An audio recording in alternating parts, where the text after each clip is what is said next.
नमस्कार मित्रांनो, MPSC भूगोल 2026 प्रश्न. पहिला प्रश्न, सियाचीन लडाखमधील कोणती हिमनदी शोक नदीमध्ये वाहते? याचे उत्तर आहे रिमो.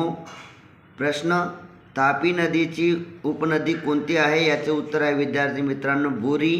हे प्रश्न 2026च्या परीक्षेत विचारण्यात आले होते. तलावांचे शहर या जिल्ह्यात आहे. तलावांचे शहर ठाणे जिल्ह्यात आहे. खालीलपैकी कोणती जोडी शहरी एकत्रीकरण या संकल्पनेत येते? मुंबई, नवी मुंबई. उत्तर महाराष्ट्रातील 150 मेगावॅटचा सौरऊर्जा प्रकल्प कोणत्या जिल्ह्यात आहे? याचे उत्तर आहे धुळे जिल्हा.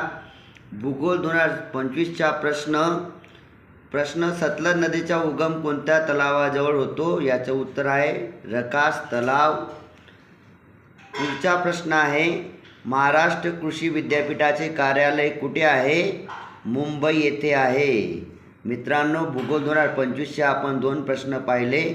हा व्हिडिओ तुमच्या मित्रांपर्यंत नक्की पाठवा आणि पूर्ण व्हिडिओ ऐकला त्याबद्दल धन्यवाद. थँक्यू.